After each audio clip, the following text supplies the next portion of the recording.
If you are a startup looking to grow in Cambridge, the Bradfield Centre offers a range of flexible membership packages which put you in control of your office and home working mix. There's a vibrant, collaborative atmosphere, on-site cafe, plenty of green outside space, and regular member social events. For more information, visit bradfieldcentre.com or call 01223 919 600. Welcome to the Cambridge Tech Podcast, talking all things technology from the heart of the UK's tech capital.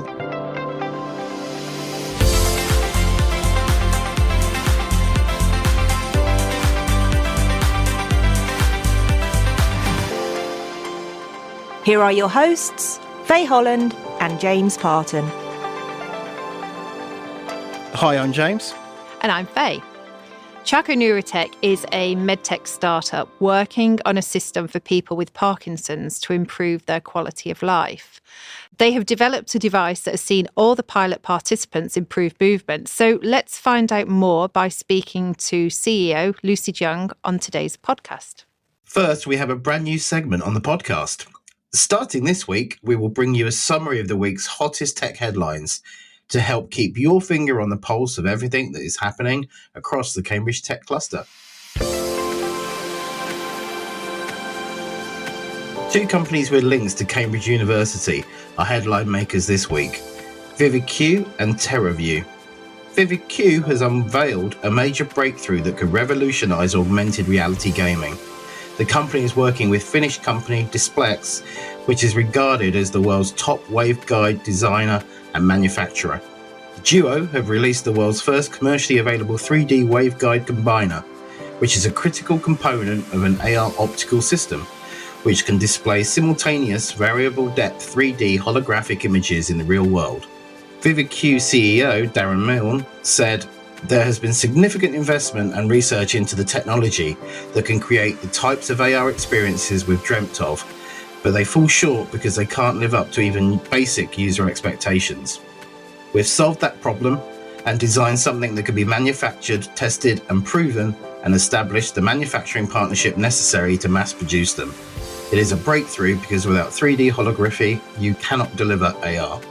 VividQ currently employs 50 people. Besides its main office in Cambridge, it also has facilities in London, plus team members in Japan and Taiwan.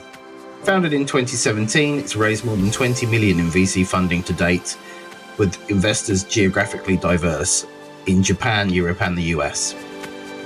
TerraView was spun out of Toshiba and the University of Cambridge back in 2021 and is a pioneer in terahertz technology. TerraView this week opened a US subsidiary in Delaware to further expand into North America, a key market for the company as it looks to gain a foothold in the automotive high-value coatings and semiconductor industries. Some of Cambridge's stock market listed companies have been hit hard in the early part of 2023, with the likes of Darktrace and Frontier Development seeing their values almost halved. One company to buck the trend is Quixant, which posted record revenues for the year to December 31st, 2022. The company provides products principally for the global gaming and broadcast industry and expects to report full-year revenues of 119 million. That's up 38% year-on-year, the highest revenue performance in the group's history and slightly ahead of market expectations. These news headlines are provided each week by our media partner, Business Weekly. And now, let's meet this week's guest.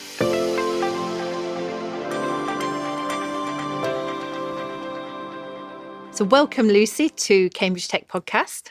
Thank you very much for having me. Absolutely. So we first met at the Business Weekly Awards at the end of last year, where you won Woman Entrepreneur of the Year. So congratulations for that. Thank you very much. So what did that mean to you? Why, was that important for you? And has anything come out of that? I think it was actually really important because it kind of gave me a reflection on what we have achieved over the 3.5 years.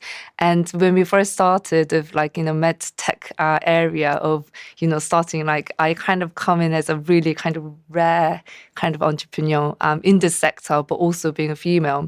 So it's one of the things that you kind of forget while you're running the business because you're really busy just doing things. But it kind of gave me a moment to just realize, actually, there are kind of lots of things that we have achieved. And I think, Bruno mentioned that I was the youngest who had actually got this award. So it actually really meant a lot. I have it in my office and I kind of reflect on myself about, what we've done. Every day there is a challenge, but it kind of gives you encouragement to keep on going, keep on trying. Absolutely. And I think it's also having someone like you as a role model for others as well. It is a multi-generational celebration of people. So yeah, you were heavily touted as the youngest person to have received it.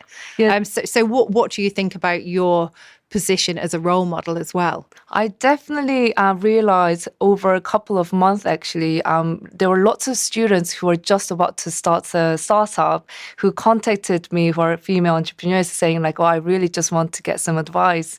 And I didn't realize it just came across in a conversation because I did a similar course, or I was, like coming from university background, getting into entrepreneurship, and they kind of feel comfortable of asking me about, were there any challenges? And often I kind of say, like, if you believe in it, just go for it. If I did it, you can do it. And one of the things I actually love discussing is my little one, she's a little girl, like she's 6 years old. And I know there's a lot of conversation around, STEM, like female getting into engineering and entrepreneurship. And she always tells me like, I'm going to come and work with mommy. And like that kind of like, if someone did it, I can do it as well. So I think that is something that I can provide as someone did it. So encourage other people as well. Yeah, I think that's really important. Has it made any impact on the profile of candidates applying to work in the company as well? That's actually a really good point. Like when we first started in 2019, we did initially actually get commented by some people saying like, why is it female founder and all the management team are like guys? And at that time, I didn't comment that much because as a small startup, you kind of have people applying for you and then you kind of get in. And then the sector that we are in medtech and neurotech area, we were kind of in a position where specific people were kind of looking into our company. But right now, like we really naturally became really diverse team. And that is not just gender, but age and like area that we were in, like countries as well. I think we were just sitting another day and we realized there were 10 of us, but 8 of us were coming from different country. And it just really naturally became a diverse company, which I think is kind of authentic growth that we were able to have. Yeah, I guess that's because you're setting a tone and the culture from the top. Yeah, it's interesting. I remember actually lots of coaching sessions that we were able to have through the Cambridge Judge. The coaches were actually talking about even sending out job description, the tone and the website tone the company shows is actually really important into who applies. So we really try to keep it neutral, if I may say, like it's for everyone. Well, we are working for Parkinson's and Parkinson's doesn't, discriminate. It's right. Like everyone. So I think that's kind of key thing. We are together, we are people, not we are this and that. So I think it's great insights there, and I think we could have a whole conversation about being a woman in business. But let's move on and let's talk about Charco Neurotech now. Absolutely. So you've been going 3.5 years. There's around 30 of you. Do you want to just tell us a little bit about the shape of the company? Of course, absolutely. So Charco started in 2019. It originally came up from a university project from Imperial and Royal College of Art. We were studying about neuromodulation and Parkinson's to improve the movement using focus stimulation and cueing. So we started with a medical device. And naturally, there were like our co-founder is clinician. I'm a design engineer, meaning that our team really naturally grew from team members who are in regulatory, clinical, engineering, development, manufacturing, designers, and lots of community support, which is actually one of the most important parts of our company because we develop the device. We make sure that it's useful for people with Parkinson's to start with, need lots of clinical efficacy regulations. So we are now about 34 of us really ranging from, I think, lots of university placement students actually, and lots of our management team, meaning like C-levels, are actually just straight out from the university, though it's been 3.5 years. So, but it's been an incredible journey. We are a small team, but we actually work with a lot of partners. We work with, the coaches that I mentioned, lots of institution support. East and Assam, we were able to work with them a lot. So we were very lucky to have the UK startup ecosystem supporting Charco's journey. So can you delve a little bit deeper into the actual product itself? You say it's a device. So, for the listeners, could you kind of describe that device and maybe the kind of technology and the science behind it? Absolutely. So it is a wearable medical device that is non-invasive. It uses medical adhesive to sit on a sternum. It's just one button press, and it is intentionally designed that way to make it easy for people with Parkinson's to use. So they press the button and it delivers stimulation that is combining focus stimulation and cueing phenomena. And now these two phenomena have been studied since 19th century actually. Father of neurologists, Charco, actually first realized that when people come to him on a carriage ride rather than him going to them, realized that people have improvement in symptoms. What he realized was that bumpy road that was giving stimulation. Right. And since then, there were lots of studies around whole body stimulation, focus stimulation, other stimulation to see what is it that is helping Parkinson's symptoms. What now they're seeing is through the studies, by delivering particular stimulation that we are developing, is actually showing the change in their beta oscillation of the brainwave that is increased for people with Parkinson's, but it's reducing it to allow them to actually have a reduction, especially with stiffness, slowness, and gait issues, so freeze of gait, for example. What's now really interesting, as mentioned, that our team have a lot of researchers. We are a R&D company. And now there are over 300 people using the device because we have launched the device. We're learning more from the community members, so people with Parkinson's who are currently using the device, who are saying that when they're using it in this way and that way, depending on their profile, how it's more useful. So our device have a, if I may say, almost like an MVP out there to help people, but we are also learning a lot by getting the devices out there, and we are always reading literatures to support the further understanding of this neuromodulation in a non-invasive way. So very exciting time for everyone, I guess, academia and patients and everyone. So lots to study more. So it sounds like it's field trial stage for the device itself. What about the placement on the body? Is that something that you've decided on, that is the place that the device needs to be placed, or are you also experimenting with where the wearable would be on the body? Because I'm thinking ahead to things like Apple Watches, for example, or other technology that you might be wearing. Is there a future where it could be integrated into other devices? Definitely, really great question. We actually studied a lot of positioning of the device. So literatures were looking into having it behind their back or on their leg and arms, lots of places, as mentioned. There are lots of studies. But actually what Charco was able to see is when it sits on a sternum, and I have to say it's not most convenient place because we have to use medical adhesive rather than strap.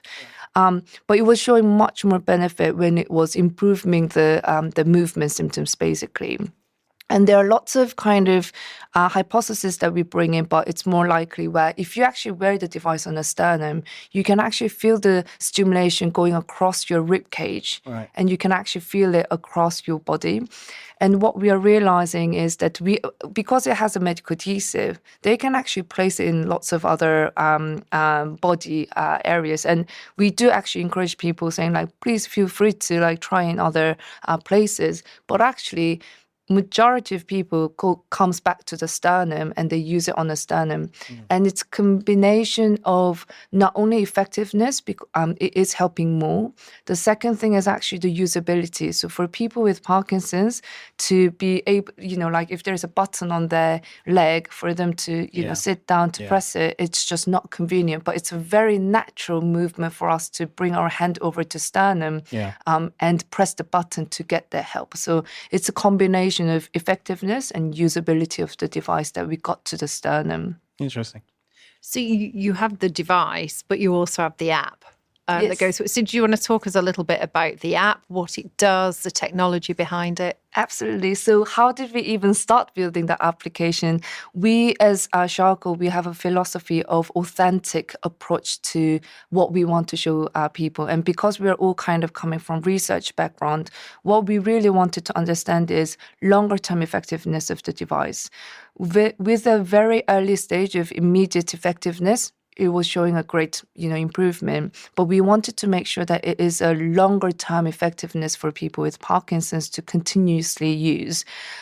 So that's how we kind of started developing the application of actually tracking the symptoms of Parkinson's to see the change in their movement using the Q1 device. Really interestingly, lots of people with Parkinson's and clinicians were saying, look, these data are actually really helpful for us as well to track the symptoms. And what they were mentioning, which always stays with me, is they go see their clinician. People with Parkinson's go see their clinician, depending on the country, but about 6 to 12 months. And when they go see the clinicians in that 10 to 20 minutes, that does not represent their whole story of lots of symptoms and day-to-day difference and, even time to time, because depending on their medication time, they can be in really different status. So we developed the application to actually do our research, but actually it became really useful tool for people with Parkinson's and clinicians to track the symptoms so that we can optimize their care. So what we're doing is we are collecting the data that is not only useful for people with Parkinson's, but for the clinicians as well, so that if there is any change that they have to have, for example, medication dosage or like a physiotherapy classes, then we can kind of give them more insight into day-to-day life of people with Parkinson's. Interesting. Does it record? I mean, obviously you've got the frequency of usage and times, etc. Does it record the severity of attack as well, or the tremor severity or things like that? Great question. So Q1 is named as a Q1 because there is a lot of Q1 plus Q2 device that we are developing. Yeah. And at the moment, Q1 is quite fairly relatively minimal viable product where it delivers stimulation. What we are though recording is actually how they're using, how long are they using the device, and also the stimulation that they're using through the application. So it's a hybrid way of collecting the data to develop Q1 plus and Q2. So what we are doing with the other devices that are coming is actually built-in sensors and so on that is actually looking into what kind of symptoms that they have, and it's a closed loop. It will provide the stimulation that is suitable for you. So it's a really great way for us because the devices are now out there and people are constantly inputting how they're using the device, and we can actually see this symptoms and stimulation and correlating those data to have better understanding and provide a better version of the Q2 device. Yeah. So you say it's in the hands of about 300 people right now in terms of trials.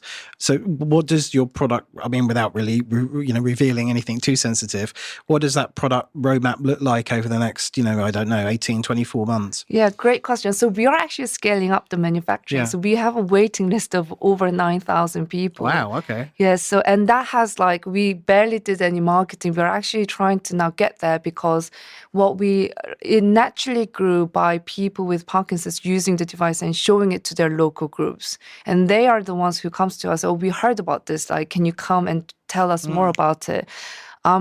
But the reason why we didn't do too much marketing is because we were scaling up the manufacturing. We already had 9,000 people waiting, we didn't want them to always wait. So now we're getting into mass production, which is really exciting. We are getting more devices out there. And now we will actually get into more data collection, as mentioned, and really speeding up with this Q1 plus and Q2. Obviously, it's not like Q1 comes out and then 6 months later we will have next product because there's a lot of research and clinical trials that we have to do. But at the moment, we are really positive after seeing hundreds of people using it of the feedback that we're getting. So you've got 9,000 people waiting. Out of interest, what's the size of the Parkinson's population in the UK? Yes, of course. So it's currently 145,000 people in the UK. There are 10 million people around the world. So it is unfortunately fastest growing neurodegenerative condition in the world. Right. So the thing is, for the 9,000, it's actually like about 3,500 in the UK and about 3,500 in the US. So we are working really hard to get into US because there are lots of people waiting there as well as the global area. So at the moment, there are like what other things can people look into? There are lots of research and academia kind of looking into this, but there's actually, Charco have been actually looking into this device not from 2019. We've been studying this from 2014. So the knowledge that we were able to build throughout testing the stimulation in different frequency and amplitude and so on, it's really a big know-how that we were able to build. The other thing that I have to say that we're extremely grateful of is all the academia who've been actually studying this joined Charco's journey. Right. So we have movement specialists who've been studying this focus stimulation for a very, very long time, who joined us as a science advisory board, and also Parkinson's specialists joining us. And we are combining this synergetic movement to like in an aim to really understand this technology and the mechanism of action. So it is I really kind of feel like there is so many mutual kind of goal that we have to really bring something that can help people with Parkinson's. So yeah, that's kind of where we're at the moment. And a great validation of the work you're doing. Exactly. So like someone asked me like, is there a clinical trial going? And I was like, where do we start? There's like global effort. Like we were just preparing couple in the US. We're just starting some in the UK. There are lots of case studies already out there. You'll be able to see them on our website as well.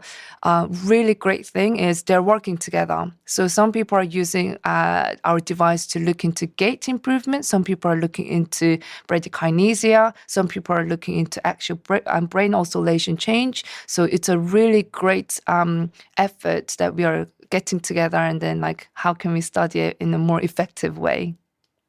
Thank you for all that. I mean, it's really exciting what you're doing, and great insights into your journey and the evolution as well.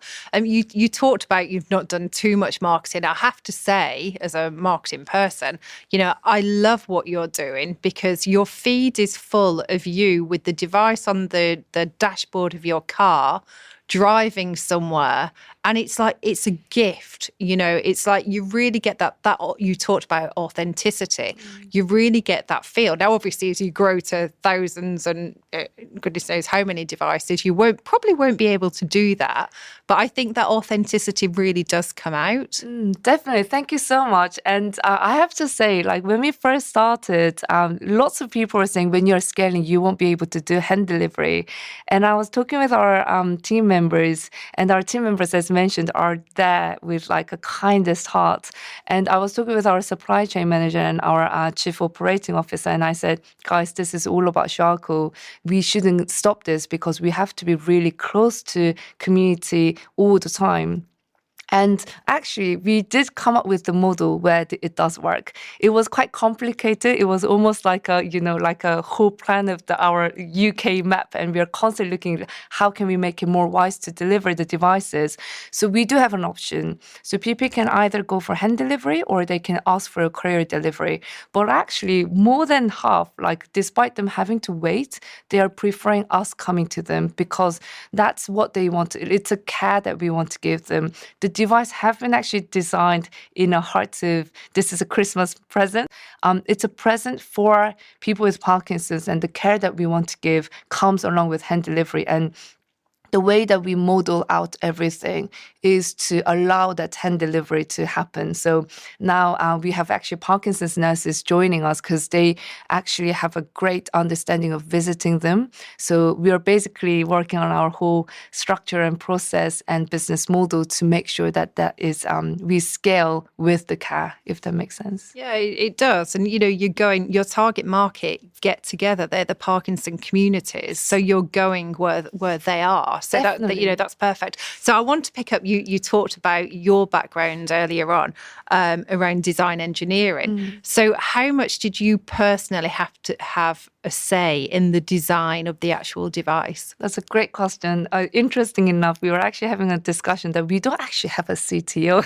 And I think that's because I do come from a design engineering background. And yes, I am like now running the company, meaning that there's lots of things that we have to do. But actually, when it comes to design of the device, with the technology that kind of goes in, it's like our engineering team, electronic engineers, firmware engineers working on it. So we do work with a product development company as well.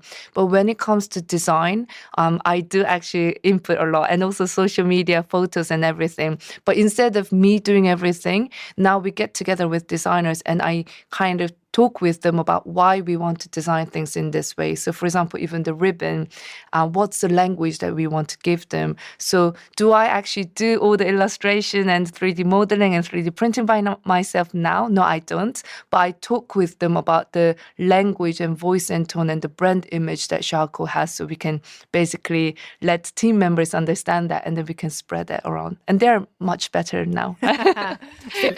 The team as well, you talk about them an awful lot. You have done, throughout the podcast.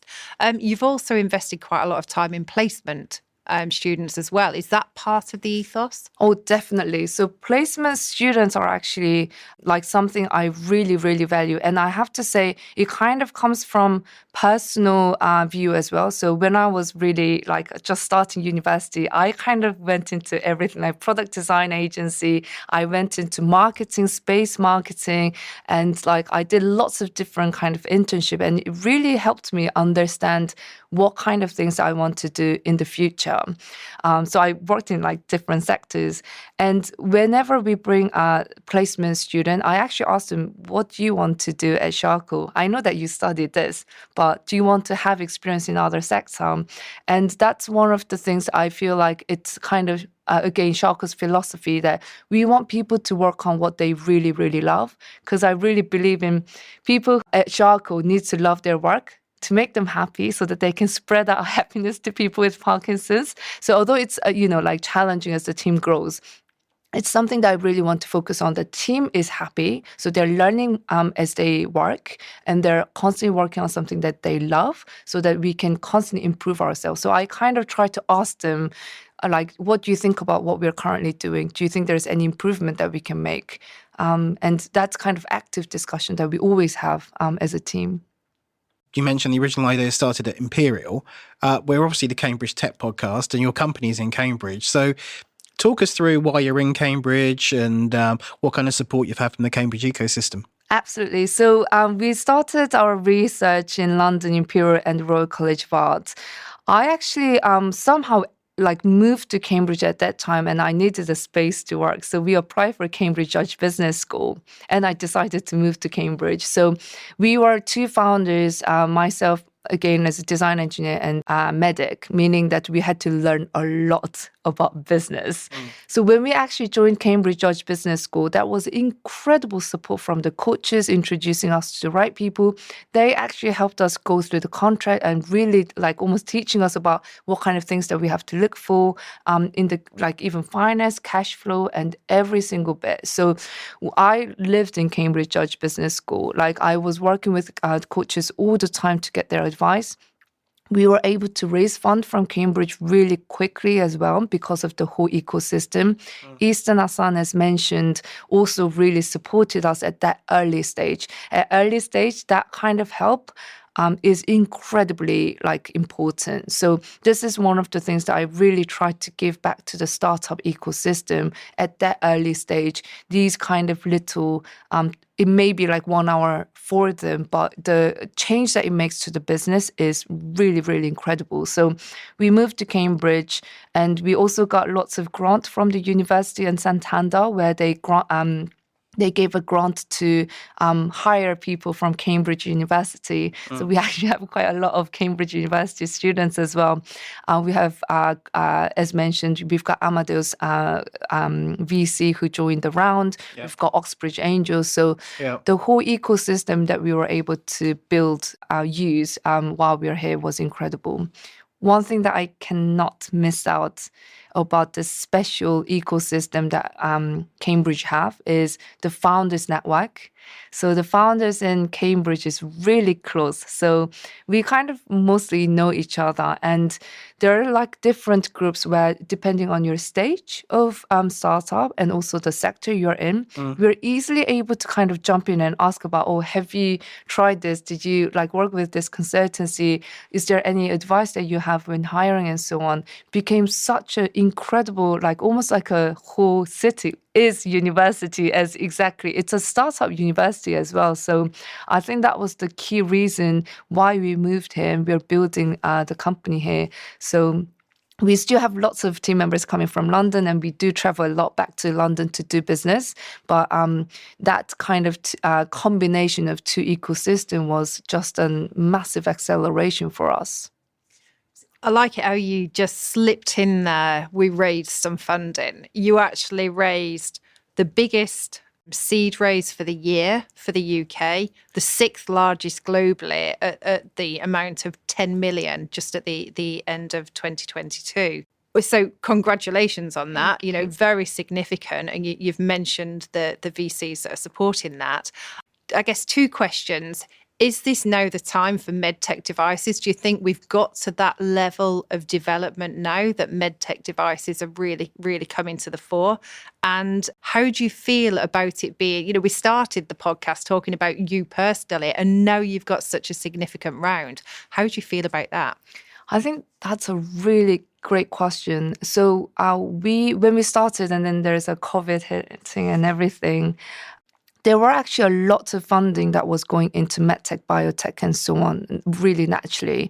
What I'm hearing these days is that, like, you know, it's much more difficult to raise at current stage. However, when the sector founders get together and their business are running and doing well, actually they don't seem to see that much of difficulties, because what we always kind of say is, at the end of the day, there are funding out there. And if your company is, you know, like creating a value and they are visionary and the team is performing well, there's always funding that you can look for. So I have to say, is it like what's kind of happening in the funding sector in the startup? I have to say, if you're building something that is viable, you know, it is changing the game basically, then you won't have too much of problem, is what I'm mentioning. In terms of the biotech and medtech area, I think medtech, we specifically actually looked for investors who really understood what medtech means, because medtech is not like a 1 year, 3 year kind of exit kind of thing at all. Like there is lots of, you know, research and regulations and everything that we have to go through. So our investors, which I'm proud of, really understand deep tech and medtech sector, and they're able to understand what's the pathway, what are the challenges, and what's the timescale that we're looking into.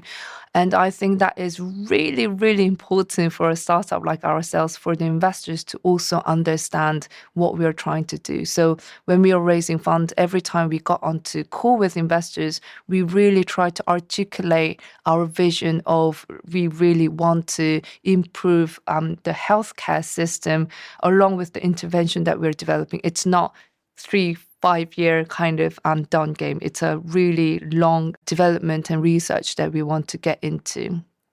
In terms of how did it change from early stage to now getting a bit of funding in this sector, I have to say it's been such an incredible journey. Like we are getting busier every day, although there are more people. But I think it's actually a good thing that we're busy, because there's constantly like things that we're doing and improvement that we're making through the time. We were able to get incredible traction and people's interest getting along well. So this ecosystem almost grew like globally. So now we've got actually an entity in South Korea as well, which we're focusing on the manufacturing side of the things. Now we're getting onto US as well. There are lots of interest from US with clinical studies as well as patients waiting for the device. So now we're kind of getting into this global Charco growth, if I may say. You're doing a lot of travel. Yes, I am. I feel like half of this year I've been like just traveling. But as I mentioned very early on in the podcast about Charco is all about people. Like it's not a small group that we're working for. It's really global. So actually understanding each healthcare system was really important for us to get a like wider view. So I think it's been a really great learning journey for all of us at Charco. It's great. Significant progress in 3.5 years, and we can't wait to see what happens next. Thank you so much for being with us today. It's been great talking to you. Not at all. Thank you so much for having me today. Thank you.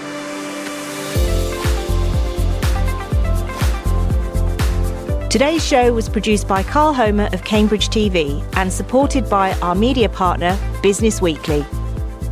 The Cambridge Tech Podcast is available on all major podcast platforms and on cambridgetechpodcast.com. If you've enjoyed this podcast, please give it a 5-star review. It will really help others discover the show.